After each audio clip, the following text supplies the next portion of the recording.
کامران آپ سے آغاز کرتے ہیں. جو ابھی مارکو روبیو صاحب تو بہت پر امید ہیں, انہوں نے تو ہفتے کا ذکر بھی کیا ہے, یعنی کہ وہ آنے والے اگلے 48 گھنٹوں میں کہتے ہیں کہ ہمارے پاس کچھ کہنے کو ہوگا. سو ابھی کیا صورتحال ہے, کدھر کھڑے ہیں معاملات, کن چیزوں پہ اتفاق رائے ہے, یا ابھی ہم معاہدے سے کچھ دور ہیں؟ دیکھیں, بہت کچھ آئی تھنک پچھلے چند گھنٹوں میں تیزی سے ڈیولپمنٹس ہو رہی ہیں. جب پاکستان کے فیلڈ مارشل نے اپنا دورہ کنکلوڈ کیا آج شام کو, تو اس کے بعد امیڈیٹلی کچھ اسٹیٹمنٹ تو نہیں آیا تھا. کچھ جو اسٹیٹمنٹ ایران کی طرف سے آئے تو اس میں شاید کچھ لوگوں نے یہ کنکلوڈ کرنا شروع کر دیا کہ یہ دورہ ناکام ہو گیا اور کوئی ڈیل نہیں ہو رہی. لیکن پچھلے چند عرصے میں بہت چیزیں تیزی کے ساتھ تبدیل ہو رہی ہیں. آپ نے خود ذکر کر دیا ISPR کا جو اسٹیٹمنٹ ہے, اگر آپ اس کو ڈی کوڈ کریں تو میرے خیال میں کلیئر ایک انڈیکیشن ہے کہ چیزیں اچھی سمت کی طرف جا رہی ہیں. لیکن میں آپ کی توجہ جو ایران کے وزارت خارجہ کے ترجمان ہیں ان کے لیٹسٹ بیان کی طرف بھی دلوانا چاہوں گا, کہ جس میں وہ یہ اب کنفرم کر رہے ہیں کہ ہم اس وقت ایک MOU جو ہے, میمورینڈم آف انڈرسٹینڈنگ, اس کو فائنلائز کر رہے ہیں. اور جو ایشوز وہ کہہ رہے ہیں کہ ان کے بقول جو اس وقت ڈسکس کیے جا رہے ہیں وہ ہے کہ اس جنگ کو پرماننٹلی بند کیا جائے, اور فوکس جو ہے ان کے بقول جو US نیول بلاکیڈ ہے, یعنی کہ ظاہر ہے کہ ان کا وہ پرسپیکٹو ہے, اور اس کے ساتھ پھر جو ایرانین جو ایسٹس کے ایشوز ہیں اس کی وہ بات کریں, اور باقی پھر معاملات جو ہیں بعد میں طے کیے جائیں گے. کچھ اور اطلاعات بھی ایسی آ رہی ہیں کہ اس میں باقاعدہ طور پر اب یہ جو MOU ہے جو ایران کی طرف سے تو کنسنٹ دے دیا گیا ہے. اس میں جو اسٹریٹ آف ہرموز کو ری اوپن کرنے کی بھی بات کی گئی ہے. اس میں جب US نیول بلاکیڈ ختم ہو جائے گا, کوئی ایسٹس فریز اگر کیے جائیں گے, اور پھر اگلے مرحلے میں جو نیوکلیر اور باقی ایشوز ہیں ان پر ڈسکشن ہوگی. تو جو میری اپنی انڈرسٹینڈنگ ہے کہ جو بھی وہاں پر ڈسکشن ہوئی ہے, اب ظاہر ہے کہ پاکستان کی سائڈ امریکہ کو بریف کرے گی, اور مے بی اگلے چند گھنٹوں میں پھر امریکہ کی طرف سے جو رسپانس آئے گا, تو جو مارکو روبیو بھی کر رہے ہیں, جو ٹائم لائن 24 سے 48 گھنٹے کی دے رہے ہیں, تو I would also stick to that کہ اگر امریکہ کی طرف سے کوئی پازیٹیو رسپانس آتا ہے, جو ایران سے خبریں آ رہی ہیں کم از کم ایران کے اینڈ پر جو ان کا پرسپیکٹو ہے وہ تو شاید وہ اگری کر گئے ہیں. کیا امریکہ اس پر اگری کرے گا؟ اور اگر امریکہ اگری کر گیا تو ڈیفینیٹلی آئی تھنک ایک بڑی اناؤنسمنٹ جو ہے اس کے حوالے سے بہت جلد ہم اس کی توقع کر سکتے ہیں. کامران, لیکن آپ نے جیسے کہا کہ یورینیم افزودگی کا معاملہ پھر اب دوسرے مرحلے تک چلا گیا, تو بڑی میجر فلیکسیبلٹی ادھر ہم نے دیکھا امریکی موقف کے اندر بھی آئی ہے, ورنہ وہ تو یورینیم افزودگی کے ایشو کے علاوہ بات کرنے پہ اس طریقے سے تیار نہیں تھے. کیا یہ درست اسیسمنٹ ہے؟ نہیں, دیکھیں, اس میں نے کہا کہ یہ ایران کی طرف سے موقف ہے, اور جب ظاہر دو فریقین ہوتے ہیں تو ایران جو اپنا پرسپیکٹو ہے وہ بیان کرے گا. اب جب ہمارے سامنے ایکچولی MOU یا اگر کوئی اس طرح کا معاہدہ ہوتا ہے انٹرم, وہ جب سامنے آئے گا تو اس میں پھر بعد میں اندازہ ہوگا. It is possible,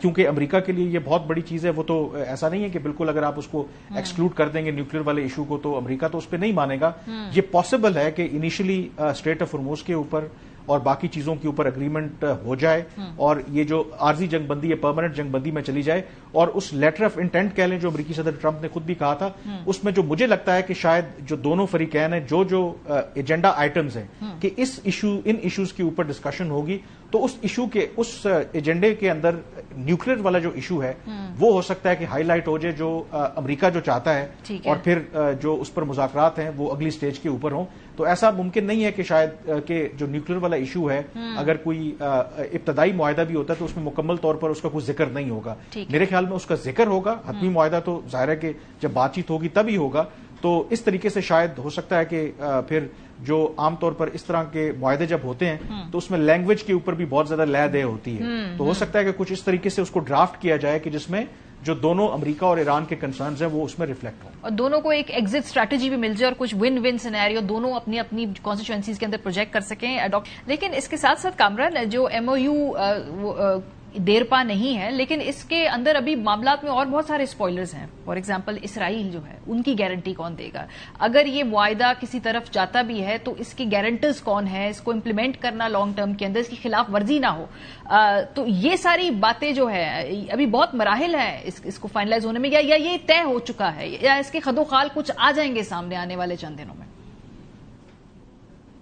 I think اس میں جو لوگوں کا اسکیپٹسزم ہے وہ بالکل اپنی جگہ پہ جائز ہے. مجھے یاد ہے جب 7 اپریل کو بھی پاکستان کی طرف سے جب سیز فائر یہ کروائی گئی تھی تو اس وقت بھی لوگوں کو یہ لگتا تھا کہ یہ 24 سے 48 گھنٹے بھی سیز فائر نہیں چلے گی، تو وہ نہ صرف سیز فائر چلی، اس کے بعد امریکی صدر ٹرمپ نے اس کو انڈیفینیٹلی ایکسٹینڈ کیا.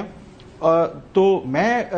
بینگ اے آپٹمسٹ مجھے لگتا ہے کہ بے شک جو ایم او یو ہے، یہ بات ایک براڈر پھر ڈسکشن ہو جاتی ہے کہ ایم او یو ہو یا حتمی اگریمنٹ ہو، اس کا یہ ہرگز مطلب نہیں ہے کہ مڈل ایسٹ کے جو مسائل ہیں، ایران اور امریکہ اور اسرائیل کے جو معاملات ہیں، وہ ہمیشہ کے لیے ختم ہو جائیں گے. جو root cause of the problem ہے وہ تو اپنی جگہ پہ موجود ہے. لیکن اگر آپ امیڈیٹ فیوچر کی بات کریں، مجھے لگتا ہے کیونکہ اس جنگ کے نتیجے میں جو سبق ملا ہے امریکہ کو بھی کہ یہ کوئی اتنی آسان گیم نہیں ہے. پورا جو سسٹم ہے وہ تلپٹ ہو گیا ہے، خاص کر کے جو دوبارہ اگر خدا نخواستہ جنگ ہوتی ہے تو پھر آپ جو اکنامک ریسیشن ہے گلوبل، اس سے آپ اپنے آپ کو بچا نہیں سکتے. تو مجھے لگتا ہے کہ one step at a time, اگر فرض کریں کہ یہ ایم او یو ہو جاتا ہے، اور اس میں جو سب سے کی فیکٹر ہے اسرائیل بالکل سپوائلر ہے، بٹ ڈونٹ فرگیٹ کہ اسرائیل جو ہے یا بینجامن نیتنیاہو بغیر ٹرمپ کے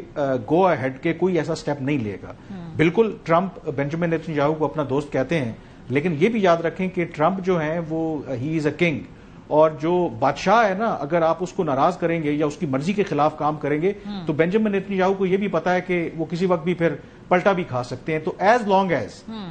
اگر کوئی ایم او یو ہوتا ہے، کوئی معاہدہ ہوتا ہے، ٹرمپ اس کو بیک کرتے ہیں، تو جو اسرائیلی پرائم منسٹر ہے یا اسرائیلی ہارڈ لائنرز ہیں، میرا نہیں خیال کہ وہ اتنا بڑا رسک لیں گے کہ وہ کوئی اسپوائلر والا اس میں رول پلے کریں. تو ابھی تک کی جتنے جو میسجز، جتنے جو سگنلز آ رہے ہیں وہ تو پازیٹیو ہیں، اور اس کی وجہ یہ ہے کہ جو سٹیکس ہیں وہ میں نے کہا کہ بہت زیادہ ہائی ہیں. مجھے نہیں لگتا کہ امریکہ بھی چاہتا ہے دوبارہ ہم جنگ کریں. ایران پبلکلی جو مرضی سٹیٹمنٹس دیتا رہے، وہ بھی جنگ میں دوبارہ واپس نہیں جانا چاہتے. گلف کی بات کریں، وہ تو بالکل بھی اس کے بارے میں آلریڈی ان کو نقصانات ہوئے. آف لیٹ ایون یو اے ای جو ہے، جو پہلے شاید میڈیشن کے حق میں نہیں تھا، جو کہتا تھا کہ جو ایران کا کرنٹ ریجیم ہے اس کو ختم ہونا چاہیے، وہ بھی اب اس فیور میں ہے کہ اگر اس میڈیشن کے ذریعے کوئی معاملات حل ہوتے ہیں تو گڈ انف، کہ اس کو میرے خیال میں بہتر ہے کہ اس کو حل ہو جانا چاہیے. تو یس، اسپوائلرز اپنی جگہ پہ بالکل موجود رہیں گے، لیکن جتنا سفر پاکستان کی مدد سے اور پھر باقی پلیئرز انوالو ہوئے ہیں، یہاں تک ہم آ گئے ہیں، تو لیٹس ہوپ کہ یہ جو باقی ہرڈلز بھی ہیں اس کو بھی ہم کراس کر لیں گے. بالکل ٹھیک بات. باری اگر کوئکلی مجھے اگر 10 سیکنڈ دینا، آپ نے افتخار فردوس کے پاس جانا ہے، میں کوئکلی ڈاکٹر صاحب بالکل ایک تو مجھے میں کمپلیمنٹ لوں گا، بڑی ان کی ویسے پازیٹیو وائب آتی ہے، تو اگر مجھے یہ اپنے سے زیادہ آپٹمسٹ سمجھ رہے ہیں تو میں یہ کمپلیمنٹ لوں گا. جو میں نے اس کانٹیکس ایران کے کانٹیکس میں اصل میں بات کر رہا تھا، وہ بات بالکل ان کی ٹھیک ہے. ادروائز جو بینجامن نیتنیاہو ہے، غزہ، لیبنان، وہاں پہ تو تباہی پھیری ہوئی ہے، کوئی اس کو پرواہ نہیں ہے کنگ کی بھی. لیکن اس کیس کے اندر ایوری بڈی نوز کہ